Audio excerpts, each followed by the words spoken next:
Ya, status keanggotaan Gibran Rakabuming Raka di PDI Perjuangan menjadi polemik.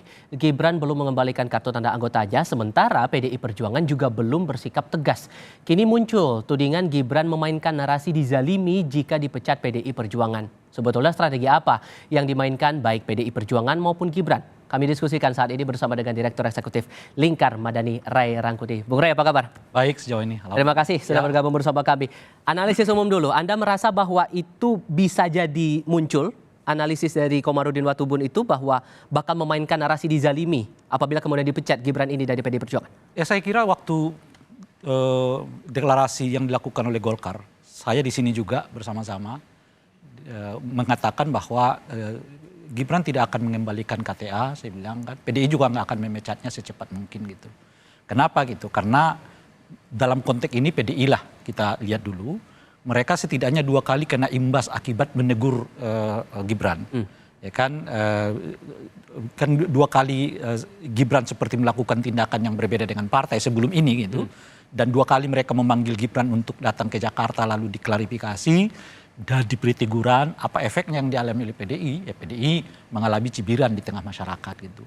Nah oleh karena itulah mereka belajar dari 2 kasus itu untuk sekarang tidak buru-buru menyatakan bahwa Gibran diberi sanksi, apalagi sanksinya itu misalnya sampai kepada pemecatan gitu. Nah meskipun mungkin keputusannya sudah ada, tapi mungkin tidak mereka umumkan sekarang, menunggu waktu. Jadi bisa dalam akhir November ini, atau bisa nanti setelah ditetapkan sebagai calon presiden wakil presiden tetap dan seterusnya. Itu yang paling inti adalah nampaknya PDI tidak belajar dari 2 peristiwa sebelumnya untuk tidak secara frontal seperti melawan Gibran sehingga memiliki efek yang cukup negatif kepada PDI Perjuangan. Nunggu cooling down dulu, nunggu suasana tenang dulu, ya, atau ya, ini masalah waktu atau gimana sih? Saya kira masalah waktu. Kalau keputusannya dugaan saya sudah ada, dugaan saya ya. Bahwa yang bersangkutan mungkin diberi sanksi yang bahkan pada sanksi yang berat yaitu dicabut KTA-nya kan gitu. Nah cuman tidak diumumkan sekarang, nunggu waktu yang tepat untuk disampaikan kepada publik. Sebab kalau disampaikan buru-buru seperti tadi 2 peristiwa justru menimbulkan efek negatif kepada PDI Perjuangan.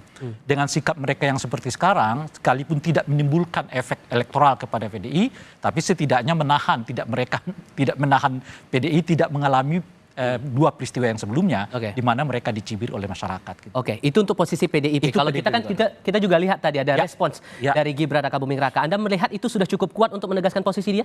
Iya, saya kira juga Gibran dalam posisi seperti itu kan, dalam posisi masih ingin menangguk elektoral dari kemungkinan kalau ia dipecat, diberhentikan ataupun tidak gitu ya. Nah sebetulnya kalau saya sendiri dari awal mengatakan Gibrannya lah yang maju ke depan. Sebenarnya mau apa gitu. Hingga hari ini tidak ada satupun mungkin di antara kita yang tahu apa alasan Gibran untuk tetap mempertahankan status dirinya sebagai anggota PDI Perjuangan. Karena selama ini dibilang PDI masih nunggu dulu akan ketemu dengan PDI Perjuangan. Terus bilang ditanya soal apakah sudah berganti jadi yang kuning. Dia juga tidak menegaskan penjelasan yang lebih detail bahwa tidak gitu. Seperti itu saja. Itu cukup menurut Anda? Iya, saya tidak tahu. Makanya dunia ditanya, ini Gibrannya ini sebenarnya posisinya mau apa? Kalau mau tetap di PDI, nyatakanlah saya mau tetap di PDI kan. Nah tinggal ya PDI kalau mau bersikap menerima dia atau tidak kan terserah PDI kan. Tapi kalau mengatakan tidak ingin lagi bersama PDI ya sudah keluar kembalikan KTA. Dan kita nggak tahu pada faktanya sekarang Gibran masih tetap menyimpan KTA-nya sebagai anggota PDI Perjuangan. Dan tidak menyebutkannya kepada siapapun. Itu yang saya sebut tadi kan. Saya kira tidak ada yang tahu sekarang alasan dia untuk tetap bertahan di PD itu apa. Dengan kondisi yang kayak begini gitu. Tapi cukup masuk akal tidak menurut Anda prediksi dari Komarudin Watubun bahwa kalau kemudian tidak itu akan dimainkan jadi narasinya Gibran? Ya itu yang saya sebut tadi. Kan mereka belajar dari 2 pengalaman yang sebelumnya. Gibran pernah dipanggil 2 kali karena dianggap melenceng dari putusan partai. Bagian dari strategi tidak itu menurut Anda? Bukan strategi bagi PDI. Mereka udah belajar 2 peristiwa itu. Kalau mereka ulangi lagi, punya potensi mereka akan dicibir di tengah situasi yang sangat krusial seperti ini gitu loh. Kalau sebelumnya kan nggak menurunkan elektabilitas. Kalau sekarang punya potensi mereka menurunkan elektabilitas kalau mereka melakukan tindakan yang sama. Makanya kalau misal saya tanya dalam kondisi kayak begini, sikap PDI ini menguntungkan nggak bagi mereka? Kira-kira gitu ya. Jawaban saya iya. Sekalipun tidak menaikkan elektabilitas sikap mereka ini, tapi setidaknya menahan untuk tidak turun. Justru pertanyaannya kepada Gibran, dengan sikap diamnya seperti sekarang, tidak jelas apakah tetap mau di PDI atau keluar dari PDI atau seperti apa sikapnya itu, justru dalam bacaan saya menumbuhkan simpati ketidaksimpatian publik terhadap dirinya. Oleh karena itu justru dari dulu saya sarankan kepada Gibran, Anda harus buat keputusan supaya Anda orang melihat bahwa Anda itu sebagai pemimpin ya kan diuji untuk mengambil keputusannya atau tidak, nggak mengambang seperti sekarang. Sebab begitu mengambang sekarang, saya tidak melihat ada untungnya bagi Gibran dengan situasi yang seperti sekarang ini gitu.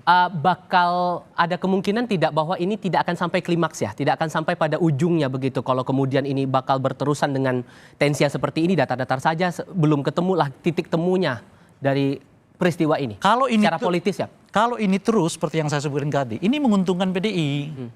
Gitu loh. Kenapa gitu? Karena efek kejut dari pemberian pencabutan KTA itu udah hilang.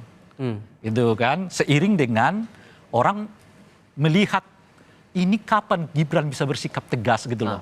Jadi ketika itu ada nuansa masyarakat mempertanyakan ketegasan Gibran, di saat itu PDI memberikan katakanlah mencabut KTA itu, titik temunya adalah PDI justru dapat keuntungan. Gitu. Oleh karena itu mungkin kalau Gibran sebetulnya mau mencari sesuatu yang katakanlah mempunyai nilai elektabilitas macam-macam, saat-saat seperti sekarang dia nyatakan sikapnya keluar atau tidak keluar. Misalnya saya tetap mempertahankan diri sebagai anggota KTA, terserah PDI Perjuangan mau keluarkan saya atau tidak. Jadi nggak mengambang. Atau sebaliknya, karena saya sudah tidak lagi sepaham dengan PDI dan saya punya tujuan tersendiri dalam hidup saya mengatakan keluar dari PDI. Itu justru harus dilakukan oleh Gibran sekarang sebab kalau ya terus ngulur ini, PDI juga ngulur, sebetulnya yang bisa ngambil keuntungannya adalah PDI gitu. Karena akan ada efek secara politis maupun elektabilitas bagi kedua belah pihak soal ini. Terima kasih banyak Bung Ray Rangkuti sudah berbagi perspektif bersama kami kali ini.